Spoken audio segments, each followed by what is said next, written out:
dudado en señalar que ha sido el mejor Orsi hasta el momento en cuanto a la oratoria y el pararse frente al público. Después hay un montón de matices para poder introducirnos en distintos aspectos. Vamos a primero repasar el tape con algunos esto, un tropiezo discursivo, ¿vio? En su honor, presidente. Bueno, ya empezamos mal de entrada. Pero bueno, está bravo, ¿no? La parte discursiva. Bueno, la periodista ahí se equivocó, lo tomó como al barrer. Pero bueno, acá estamos nuevamente y lo importante es para aquellos que están en contra de toda esta mecánica, ¿no? Eh, aquellos que siguen creyendo que las políticas públicas no existen, aquellos que siguen tratando de soslapar conjeturas y argumentos que existen a un funcionamiento de, de lo que es un poder ejecutivo, de lo que es una torre ejecutiva con un ejecutivo y con un contexto de, bueno, ¿qué dijo el presidente de la República, Yamandu Orsi, en el día de comienzo de clases? Porque obviamente la gran mayoría de todos, y no voy a nombrar nombres porque obviamente la lista sería muy larga, pues si tengo que nombrar a todos los de MITEP, son bastantes. Y si tengo que nombrar a todos los de la Universidad de la República y a todos los que uno conoce, bueno, la lista sería más de 200 personas. Y hay algunos que tienen gurice, otros no tienen gurice, pero bueno. ¿Qué estaban haciendo ustedes el primero de... O sea, cuando el discurso del presidente de la República, ¿qué estaban acompañando a los gurises en la escuela? Algunos estarían trabajando, obviamente. Y seguramente este tema generó para un análisis de debate. Pero está bueno hacer este contexto o este vivo en directo por tres razones fundamentales. Primero, porque acá va a quedar plasmado y desmentido, de que la política pública existe. Políticas públicas. Eso en primer lugar. Segundo lugar, que obviamente para mí va a ser un placer poder compartir esta mesa o poder compartir este análisis con la senadora Betiana Díaz, una compañera que uno la conoce de haber estado en militancias MPPistas. Y la tercera razón, porque bueno, más allá del gobierno de las cosas simples, esto está enfocado en la pobreza estructural, o sea que acá dejemos de zaraza y zaraza. Estoy cansado del zazazá y la zaraza. Si no quieren trabajar, no trabajen. Si no quieren vivienda, no tengan vivienda. Si quieren meter palos en la rueda, sigan metiendo palos en la rueda. El tema es que cuando un ejecutivo, cuando un poder ejecutivo, una torre ejecutiva, baja una línea de pensamiento, pero baja una orden a nivel gubernamental, a nivel de gobierno, se cristaliza y se transforma. Y hay que dejar trabajar al gobierno para después empezar a criticar o a escupir para arriba y tirar zaraza sin saber en realidad qué es lo que se está intentando hacer. Que yo ya sé qué es lo que se va a hacer, obviamente, qué es lo que se va a ejecutar y qué es lo que se está ejecutando, que comienza este año a ejecutarse y que seguramente algunos van a poder gozar ese goce laboral y otros no lo van a poder gozar de la misma manera, pero este es un gobierno que tiene 5 años de transición, o sea que todavía quedan algunos años más. Y a veces está bueno analizar este tipo de cosas. Damos comienzo al programa de hoy Y como les digo siempre, vean el video cuando lo quieran ver, cuando ustedes crean conveniente que lo puedan ver. Pero es interesante escuchar qué es lo que dijo el presidente. Al menos a mí me interesa, porque vivo en el Uruguay, porque soy un votante ciudadano. Yo no me considero de que porque estoy en situación de calle no voto, por ejemplo. Yo soy de las personas que vota igual. Soy de las personas que paga la cuota anual en la huella de Sereni. Soy la persona que estoy afiliado al Frente Amplio de la década del 90 y soy la persona que milita partidariamente. O sea que a mí me interesa saber qué es lo que dijo el presidente de la República, Yamandu Orsi, como también me interesa saber cuando el expresidente Luis Lacalle Pou comenzó su oratoria y comenzamos con aquellas situaciones de la LUC y un montón de cuestiones. No nos podemos quedar solo en la línea de pensamiento de la construcción colectiva, de lo que dentro de la colectividad colectiva trabajamos en la política social, sin antes entender de qué va la mano de una administración, de un jerarca a nivel del gobierno, que es el presidente de la República, que es el que da órdenes a todos los ministerios, Ministerio de Desarrollo Social, Ministerio del Interior, Ministerio de Salud Pública, Ministerio de Defensa, ainda más. Y donde también, si me apuran un poco, dictamina órdenes para que el Uruguay viva medianamente un poco mejor. Damos comienzo al debate y le empezamos a hincar el diente a esta situación del discurso del presidente Yamandu Orsi. Fragmentos del discurso del presidente ayer ante la Asamblea General.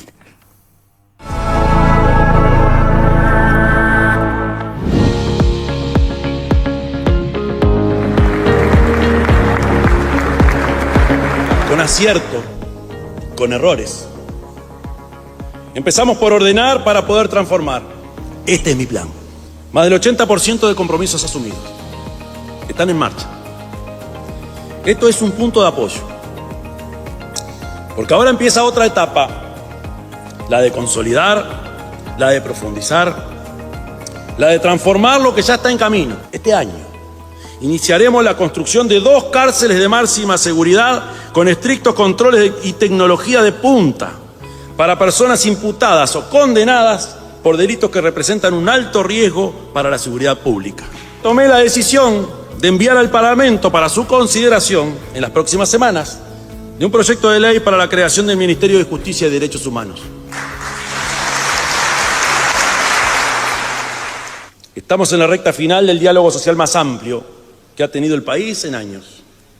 Como resultado, rediseñaremos el sistema de transferencias a hogares con niños y adolescentes vulnerables, unificando prestaciones dispersas y mejorando los montos. Fortaleceremos el sistema de cuidados y avanzaremos en los cambios comprometidos en jubilaciones y pensiones.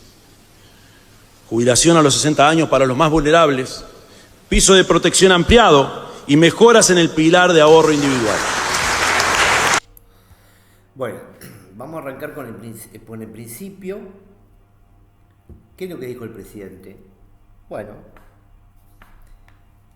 dijo lo que en realidad se está empezando a hacer. Estamos en un piso de una transformación y cuando hablamos de un piso de transformación hay que transformar. Nombró 2 cosas interesantes. Para el 2027 se van a generar los autobuses nuevos. Esa manera de gobernar hacia todos los municipios, creo que es una medida acertada del presidente. Después otra cosa que analizo que es muy interesante, la edad de retiro jubilatorio para los más vulnerables. Y cuando hablamos de vulnerables, algo que NITEP tiene que pensar también es que también los adultos mayores que están en situación de refugio, hasta el día de hoy no tienen 60 años, no pueden percibir una pensión, ni siquiera una jubilación. O sea que eso es muy interesante, pensar la edad de retiro a los 60. Después habló del bono crianza. Y acá discuto con NITEP a rajatabla. No podemos seguir pensando de que lo que el EDU dice está mal sin antes pensar un segundo, un minuto en intentar cuál es el lenguaje aplicable a esto. No es mentira, lo dijo el presidente. Después podemos discutir en la interna de NITEP, podemos discutir cumplió, no cumplió, sabremos cumplir o no sabremos cumplir, pero después, no ahora, porque esto se ejecuta a partir de este año. Habló del bono crianza, habló de la pobreza, se está hablando en el contexto del Ministerio de Desarrollo Social. Por eso están los puestos laborales, por eso salió el tema de la tarjeta TUS, las madres con niñas y niños adolescentes de hogares de bajos recursos vulnerables que van a tener la duplicación de la tarjeta TUS. También los centros nocturnos donde van a tener esa acreditación gradualmente de aumento de la tarjeta. En ningún momento el presidente dijo que los centros de 24 horas iban a pasar a ser centros nocturnos, como por ahí hubieron compañeros de NITEP que piensan que el abordaje viene por este lado. Pero por otro lado hay que hacer una autocrítica a todo esto.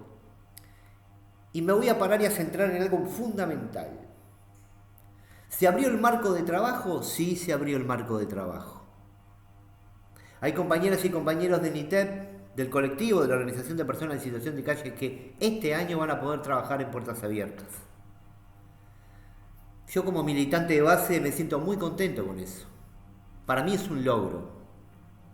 No sé el resto si lo valora como un logro o no. Pero sí me quiero detener en algo que el presidente no dijo, pero me parece que es interesante decirlo. Porque ahora se arma la mesa de debate y ustedes van a escuchar algunas cuestiones. Porque vamos a analizar esto. Esto es un análisis. Por eso les digo, vean el video o escúchenlo cuando lo crean conveniente. Esto no es obligación de que lo tengan que hacer en el momento que se sube el video. Lo único que el presidente no dijo, y es un tema muy interesante, es que el Ministerio de Desarrollo Social va a tener que aplicar una política de abordaje con las personas que trabajan en los dispositivos. Estamos hablando de los sindicatos de SUTIGA y UNMIDES, porque hasta el día de hoy seguimos pensando de que hay personas en el contexto del trabajo que ejercen estas personas, se les sigue debiendo dinero. Ahí están los compañeros del NITEP en la militancia que salen a hacer el reclamo al ministro Gonzalo Sibila. El ministro Gonzalo Sibila va a tener que tomar cartas en el asunto en esto, porque obviamente si no tenemos a los empleados, si no tenemos a las empresas tercerizadas cubiertas con su salario digno, no podemos pretender que los centros de nocturnidad y los centros de 24 horas funcionen impecablemente, porque no van a funcionar como los usuarios pretenden que sea. No podemos pretender una buena comida saludable cuando tenemos mucho recorte. No podemos pretender que los educadores trabajen horas cuando se les debe dinero. Por eso este video lo estoy contextualizando de la forma que yo lo pienso y lo asimilo a mi manera.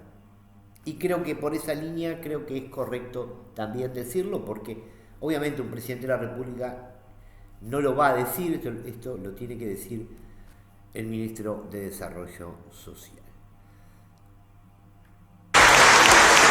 Creamos junto a los gobiernos departamentales de Montevideo, Canelones y San José la Agencia del Sistema de Transporte Metropolitano y anunciamos la creación de 2 ejes troncales de altísima frecuencia: Camino Maldonado, Ciudad Vieja, y Ciudad de la Costa, Ciudad Vieja. Las obras comenzarán en el 2027 y proyectamos que el sistema estará operativo en el año 2029. El objetivo es reducir 1/3 los tiempos de viaje en los principales corredores.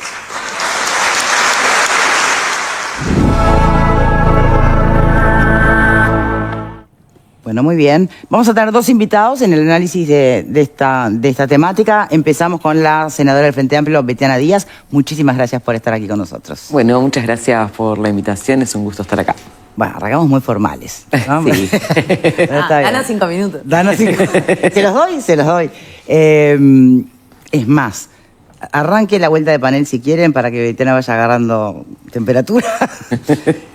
¿Querés arrancar vos? Sí, cómo no. Que no está en un buen día, porque viste cuando está en un mal día. Hoy no tuve un buen día. Sí, hoy no tuve un buen día. Entonces, dale, ¿Qué me querés preguntar? Que está el tema del eclipse de la luna de sangre de Marencoche, viste que... Sí, Mercurio retrógrado y no sé qué más. No también me tengan que poner como excusa, yo no creo en nada de eso. Bueno, entonces... ¿Qué me vas a preguntar? ¿Qué me pareció el discurso de Orsi? Sí. Y Orsi... Pero decime desde qué lugar lo vas a analizar. Desde el contenido, su forma, promesa de campaña, cumplimiento, no cumplimiento, lo que importa, lo que... En ese orden. A ver, dale. En primer lugar, a ver, vamos a lo positivo y a los lugares comunes, pero no por eso menos importante. Viendo lo que fue el discurso de Milei en Argentina, yo celebro que nuestro presidente pueda ir al Parlamento. No, pero no es menor y no lo estoy diciendo irónicamente. Y pueda, en un clima de respeto, pronunciar su discurso. Es un presidente que yo no voté, que no elegí, pero que es mi presidente y que por tanto se merece todo el marco de respeto que tiene que tener, sin diputados coreándole canciones como si estuviéramos en la barra brava del estadio, con energúmenos, como le gusta decir a Connie. O sea, no, de verdad, no es el Parlamento que yo quiero. Yo miro lo que pasó en Argentina y me horroriza. O sea, me parece que el clima de lo que se dio ayer en Uruguay es lo que se tiene que dar. Perfecto. Un presidente que fue a dar su mensaje. Obviamente lo que yo sentí fue que fue un mensaje que está totalmente disociado de la realidad. Porque si todo lo que Orsi dijo que hizo y que va a hacer en ese discurso la gente lo percibiera, la aprobación no sería la del 23% como tiene actualmente. Entonces yo siento que... Ahora salió otra, ojo, que le da un poquito más, igual supera la desaprobación, pero bueno. Yo siento que, a ver, cuando uno mira, o sea, lo hablamos con Alfredo antes de empezar, en la primera parte del discurso nadie puede estar en desacuerdo. O sea, habla de la democracia, saluda a los niños que empezaron la escuela, o sea, hay un montón de lugares comunes en ese discurso en los que no podemos disentir. A mí lo que pasa es que me parece que el 20% del gobierno se desperdició el primer año, las prioridades que en su momento, porque aparte, ¿qué pasa? Yo siento que no se hizo nada, que es un gobierno sin ideas, sin iniciativa. Me gustará o no me gustará, pero el primer gobierno de Tabaré Vázquez tenía un rumbo. El gobierno de Mujica tenía un rumbo. Este no tiene rumbo. Gobierno sin ideas y sin iniciativa. Breve para el arranque, después profundizamos. ¿Coincidís, Alfredo? No. Yo soy orsista, o sea que es difícil que coincida, ¿no? Está bien. Pero yo creo que primero, los primeros 5 minutos dijo cosas muy importantes que estoy seguro que muchos de la oposición no coinciden. Habló de crecimiento sin distribución, no genera cohesión, ¿tá? Y eso es una cuestión que está intrínseca en el ADN de la izquierda. Habló de, en un mundo desigual, la justicia social es una obligación moral, cosa que yo no sé si está todo el mundo de acuerdo. Pero esos conceptos vacíos. No, conceptos vacíos, no, son conceptos muy profundos que tienen mucho contenido. ¿Tá? Es decir, yo la verdad que dijo 3 o 4 definiciones que me parecen, habló de la estrategia del conocimiento, el conocimiento es un poder estratégico, habló de la estabilidad uruguaya como una cuestión, en un mundo inestable, la estabilidad es un bien también que tiene características estratégicas. O sea que me parece que los primeros minutos fueron definiciones ideológicas muy fuertes y muy importantes. A mí el resto del discurso me pareció un poco largo, me pareció demasiada cifra, me parece que yo me quejaba cuando Tabaré lo hacía y también me quejo cuando lo hace Yamandú, me parece que podía haber centrado en algunas cosas puntuales, mucho más enfáticas, y creo que fue un discurso, fue Yamandú. Muy claro en el famoso discurso de Naciones Unidas, fue también bastante evidente en un discurso en ADM que, digamos, confiar demasiado, aunque lleva los materiales escritos en su memoria, no era una buena característica. El otro día lo había leído muchas veces porque furcios tuvo poquitos y no fueron ni graciosos ni memesables como fueron los de... O sea, que le valorás el esmero. No, la dedicación y el estudio. Es evidente que llamó a retiro, invitó, me pareció que había 2 plumas distintas, no estaba bien ensamblado. Cuando venía una frase y terminaba, decía, ahora va a seguir sobre este tema, y aparecía con otro. Me parece que hubo algo de recorto y pego, pero es un recurso que tiene Word. La segunda cosa fue que solo confió en su talento improvisante en los 3 primeros minutos, que fueron un plomo descomunal, pero además donde no generó ningún aplauso. Bueno, es evidente que Connie siempre tiene que estar avalando o desaprobando los aplausos. Hubieron todos los aplausos fueron para el presidente de la República, Yamandu Orsi. Yo no sé si Connie en el Parlamento lo vio, porque la gran mayoría de todos estos panelistas tienen esa costumbre de que ven la nota a pie de página de Telemundo, pero no ven los 45 minutos del discurso completo, más la redacción de prensa del Parlamento. Entonces, para opinar sobre un discurso hay que escuchar los 45 minutos, hay que estar en la barra y ver qué es lo que dijo el presidente. Porque después lo podemos ver en las redes sociales. Cualquiera puede acceder a YouTube y lo puede ver, obviamente. Entonces, el presidente fue aplaudido en los momentos que tenía que haber sido aplaudido, porque la gestión del presidente de la República, Yamandu Orsi, yo sé que hay muchos frente amplistas que no están de acuerdo, otros sí, pero este gobierno sí tiene rumbo. Este gobierno no es el gobierno de la pandemia, porque el expresidente Luis Lacalle Pou gobernó gracias a la pandemia. No gobernó 5 años, gobernó 4. Y con un presupuesto bastante acotado. Y con una universidad de la República que podemos decir que está igual que como está ahora, la Facultad de Ciencias Sociales, pero que en el gobierno de Lacallito Pou fue un recorte machazo. Y donde la población aumentó. Entonces, ¿dónde están los aplausos? La sala VIP que Connie piensa, ¿dónde está la sala VIP? ¿Está en el club de Toby o está en lo que se intentó hacer en el gobierno anterior? Y como orsista y como MPPista, obviamente que no estoy de acuerdo con lo que este señor, dentro del panel, a boca de jarro, dice, él es contador y sabe de cuentas y de números, pero dice a boca de jarro que se fija en el aplauso, no en las cosas que se están viniendo y se están logrando en este año de gobierno. El primer aplauso es después, o sea, tiró cosas que realmente, es decir, hablar de los nenes, el colegio y qué sé yo, no le calza bien en su perfil. Claro que le calza bien en su perfil, Connie, porque él es profesor.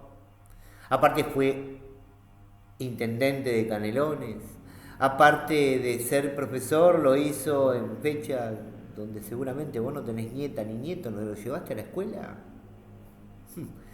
Entonces, hablar de estos puntos, de que él no esto, no lo otro, bueno, me parece que hay algunos que se sientan en un panel de televisión y a boca de jarro dicen cualquier tipo de cosa y confundimos un poco al televidente, al que nos está mirando del otro lado, porque no tiene nada que ver. El presidente ahí no vino a hablar del 1 de marzo, ni vino a hablar de la escuela, ni vino a hablar de las maestras, ni vino a hablar de la bandera uruguaya. Vino a dar una rendición de cuentas sobre en qué está el gobierno, cuál es el eje, cuál es la brújula, el norte, el sur, el este, hacia dónde vamos. Porque acá tenemos que definir hacia dónde vamos. ¿Hacia dónde vamos, Connie? Porque si vamos a pensar que vamos como el caso Cardama, estamos liquidados. Si vamos a pensar que vamos como el caso Marcel, la venta de pasaporte, no es un rumbo. El Uruguay está liquidado. Entonces, ¿a dónde está el rumbo? Este gobierno no es pasaportista, no es cadarmalista, no vende patrullas oceánicas a empresas truchas y fantasmas. Sin embargo, el gobierno de ustedes es un gobierno muy divertido, un gobierno muy lacayista, ¿no? Muy VIP. Se dedicaron 5 años, de esos 5, 1 de pandemia, 4 años a destrozar, a negociar, a custodiar, a tener todo tipo de problemas, a tener senadores abusadores de menores, a tener corrupción, a tener pasaportes falsos de Marcet, a comprar patrullas oceánicas truchas, lavado de dinero, corrupción, drogadicción y un ainda más. Entonces, para hablar hay que hablar todo lo que hay que decir cuando un presidente se dirige en el Parlamento. Bueno, Como no le encanta- ¿Cómo que no? Es buscar cercanía. Vos, que es sí, pero el justamente- profesor y es padre dijo, chico, ¿qué no? Pero ¿De qué estás hablando? Pero Bueno. su público estaba esperando otra cosa, entonces Pero es un saludo. los primeros 3 minutos y medio donde no tenía texto, improvisó y no consiguió uno solo, ¿eh?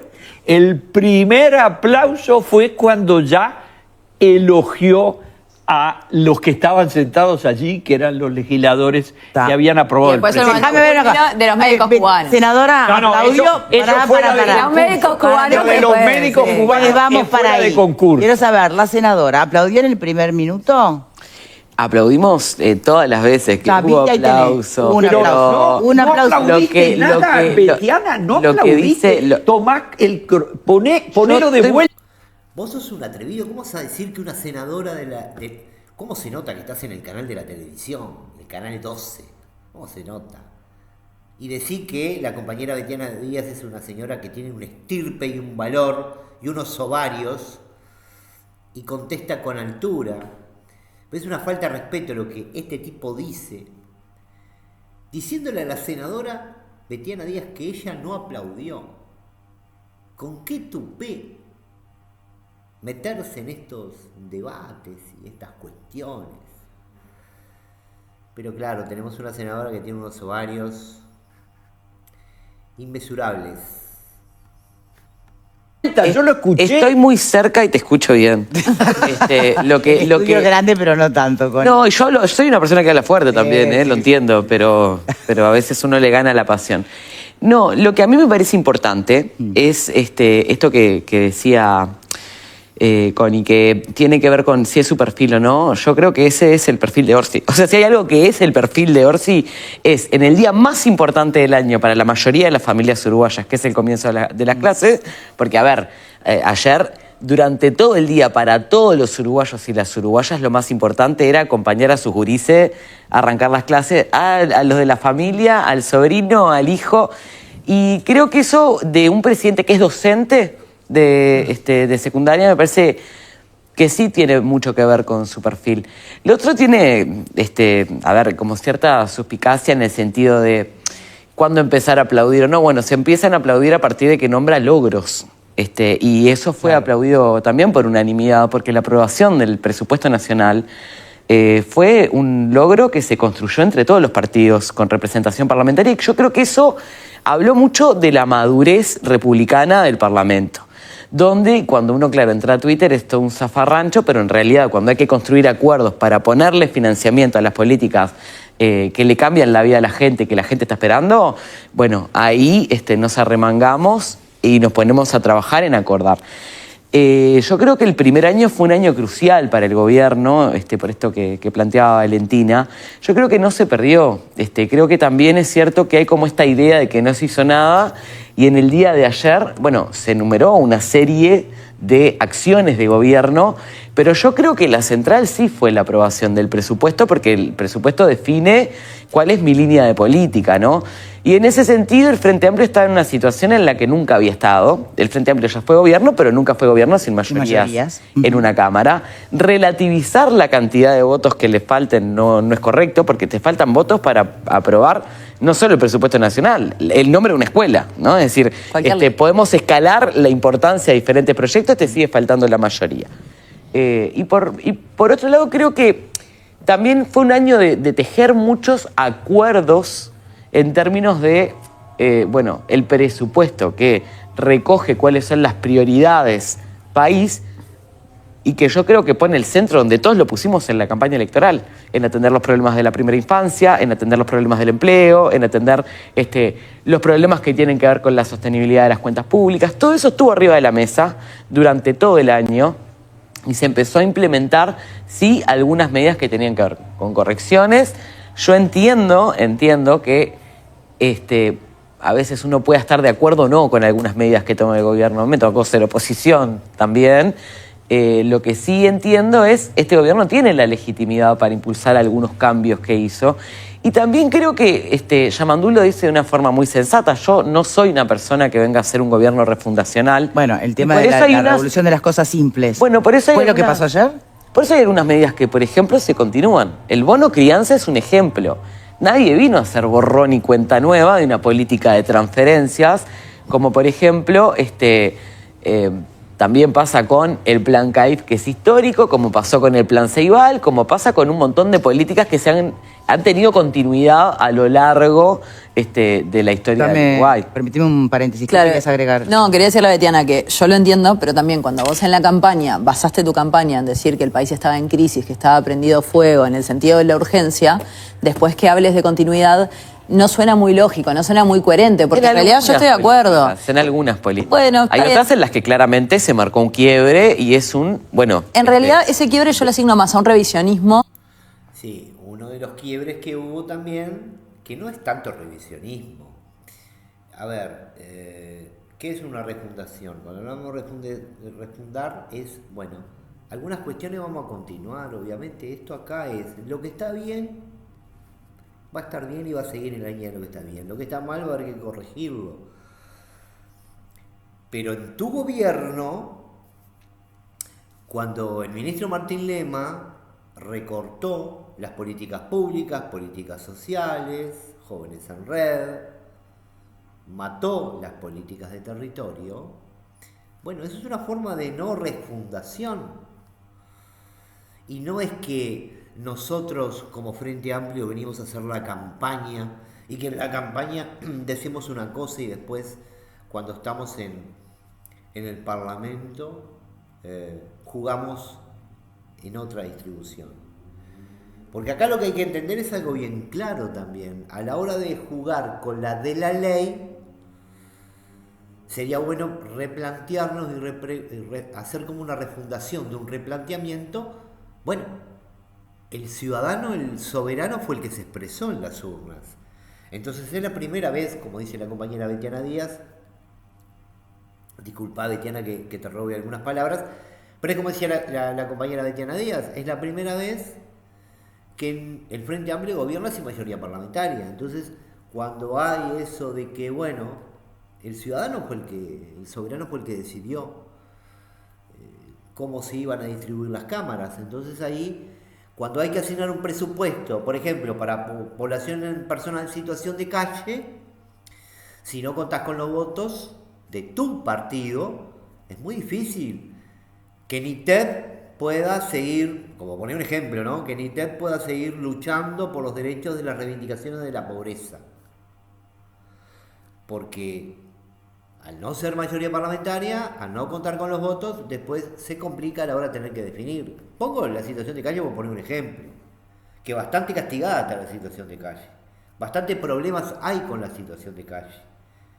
Que no se atiende la urgencia porque no hay una voluntad política, pero no es que la voluntad política tiene que ser, en esto del cruce del debate, bueno, la oposición y el oficialismo. No, es un tema que lo tienen que resolver tanto el oficialismo como la oposición, porque es un tema de Estado. La problemática de la situación de calle es un problema de Estado, un problema de una situación caótica y crítica, urgente, que amerita una solución de un abordaje, porque si no para el 2030 vamos a tener más de 11.500 personas en situación de calle. Y quizás que para esa fecha capaz que tu gobierno, el Partido Nacional, gobierne. ¿Y qué van a hacer? Van a recortar las políticas públicas, porque ustedes gobernaron 4 años, querida, no gobernaron 5 años. Y este gobierno no es que viene a refundar, es un gobierno de las cosas simples, y las cosas simples Es simple. Y lo simple cuesta también adaptarlo a un formato que estuvo destruido, que estuvo en crisis, porque el gobierno anterior dejó en crisis a la población. Y cuando hablamos de la población, no es solo la población de calle, al uruguayo de a pie, al que va a trabajar, al que tiene que llevar al nene a la escuela, al que tiene que desempeñar tareas de 8 horas. Y obviamente la problemática de situación de calle que se agudizó cada vez más. Porque no bastó solo con el plan de la ley de faltas, con el CPA, con aquel comienzo de, bueno, vamos a empezar con esta situación. Después los centros de 24 horas, que obviamente el gobierno anterior abrió centros de 24 horas. Obviamente el gobierno anterior dio 2 casas para el colectivo de la organización del INTEP. Pero eso no basta. Basta de creer de que porque dimos 2 casas, bueno, sí, está contento y vamos arriba. Acá hay que aplicar otro tipo de política, que es una política urgente de atender las necesidades de la urgencia, para empezar de a poco a resolver los problemas de las personas en situación de calle, porque después ustedes ahí sentados y el televidente que nos está mirando son los primeros que salen a reclamar que cuando llega el invierno, que las personas duermen en calle y que pasa siempre lo mismo, la muerte por hipotermia, y después nos alarmamos. Para eso se necesita una política, un abordaje.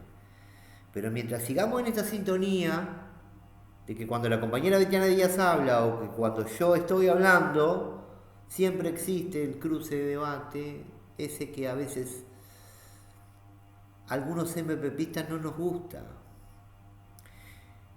Una cosa es confrontar una idea, una cosa es debatir un punto, pero otra cosa no estar siempre con el palo en la rueda, porque esto es un tema que lo tiene que resolver todo el aparato ejecutivo, todo el aparato político, porque es un tema de Estado, porque es un tema urgente a tratar, lo mismo que las niñeces, las adolescencias y las infancias, las madres que tienen hijos a cargo y que no pueden llevar un plato de comida, las mujeres privadas de libertad, la gente de Niniza, los presos también privados de libertad. Hay un montón de cosas idearias a tener que resolver. Y eso obviamente, eso sí es una política de Estado.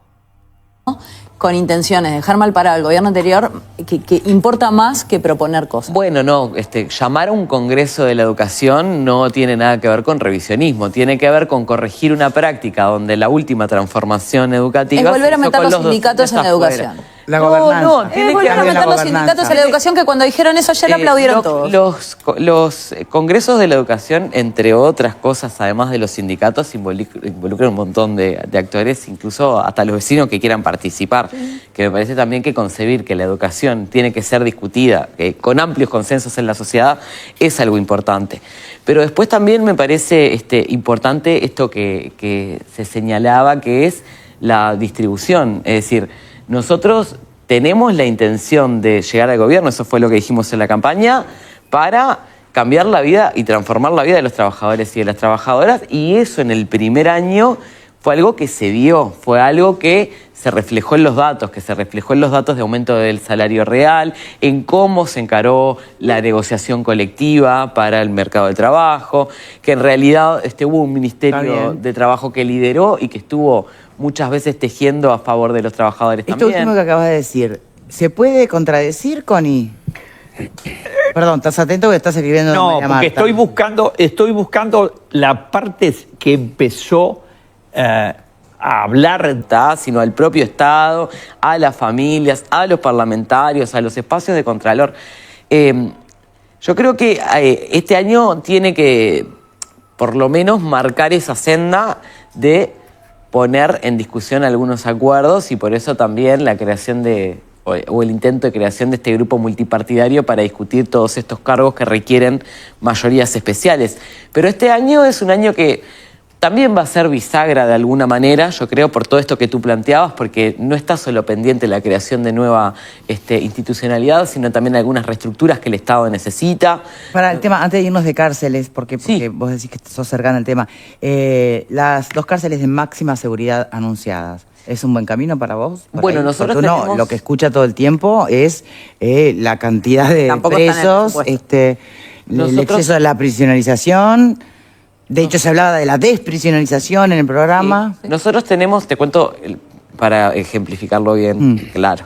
Nosotros tenemos casi 17.000, al cierre del día de ayer eran 16.604 personas privadas de libertad y tenemos menos de 14.000 plazas.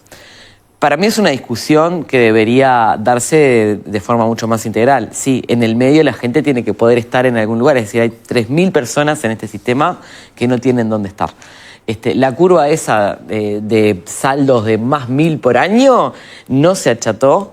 Y eso tiene que ser encarado de otra manera, ¿no? Hay varias iniciativas sobre la mesa, sobre fortalecimiento de la Dirección Nacional de Medidas Alternativas, pero es cierto que, por ejemplo, si uno ve las instalaciones de algunas cárceles, por ejemplo, las de máxima seguridad penal de libertad, realmente requiere, sí, pensar en nuevas instalaciones, porque incluso es ruinosa el edificio, pero también es difícil intervenir, es una cárcel de máxima, por ejemplo. Anunció revisión del CPP también. Claro, por eso, Bueno, hay un envío a tapa cerrada. por eso mismo, y de hecho en realidad también ya hay iniciativas en el propio Parlamento. Hubo en su momento, sobre todo con el artículo que impactó más que nada en Las el mujeres aumento de en la la población cárcel, femenina, con un efecto muy, bueno, que es difícil medir. Porque Eso es lo que cambió es que le quedó al juez la discrecionalidad si va a ir por Claro. la máxima o puede Claro. poner menos. Pero bueno, también es cierto que el Estado necesita dispositivos de medio camino, que es un poco también lo que estamos trabajando con Dinali. Necesita atender y tener políticas postpenitenciarias, porque nosotros tenemos 70% de reincidencia al tercer año de egreso carcelario. Esa es la gente que está en la calle, básicamente, es la mayoría de la gente que está en la calle, gente recientemente egresada. Entonces ahora también... Mayor porcentaje cuando son de INISA, además. También, Lo cual es y bastante hay unas feo. trayectorias de vida que son el primer contacto con la institucionalidad, es en el sistema de protección INAU, ¿no? En la niñez, y después es prácticamente una trayectoria que el Estado no ha fracasado, digamos, en interrumpir hacia Porque el hacia perfil es encierro. bastante común. Bien. Permítame retomar al discurso de ayer. Pepe. Y ahí hablamos de la situación de calle, obviamente, ¿no? Lo dijo la compañera Betiana Díaz, los privados de libertad tenían situación de calle. Entonces a veces cuando hablamos de la situación de calle hay muchos que te venían a enjuagarse la boca.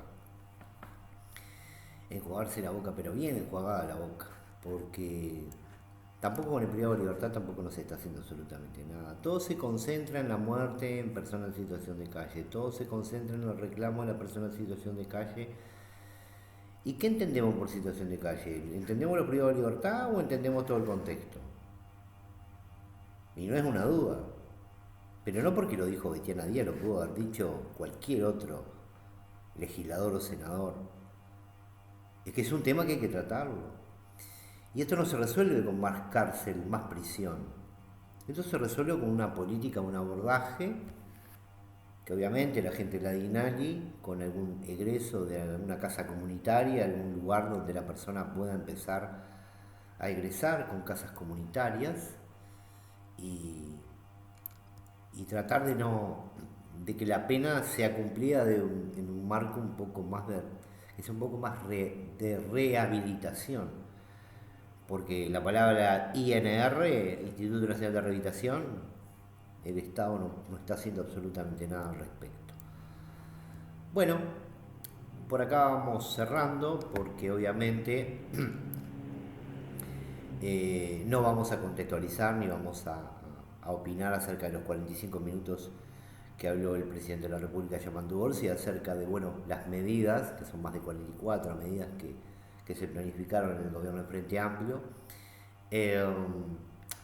sino que me quería detener en estos aspectos, en este salpicón de aspectos, porque toca temas que a Niter le debe de empezar a pensar como colectivo. Empecemos a pensar, porque se vienen cosas que tienen que ver con la situación de calle, porque las políticas públicas es lo que tiene. Un presidente gobierna para el Uruguay, no gobierna solo para Nitet, ni gobierna solo para la UDELAR, ni gobierna solo para las fábricas o el empresario. gobierna para todo el Uruguay. Y hay varios ejes transversales que son más de 3 o 4, creo que son 4, pero la guía de trabajo son 3.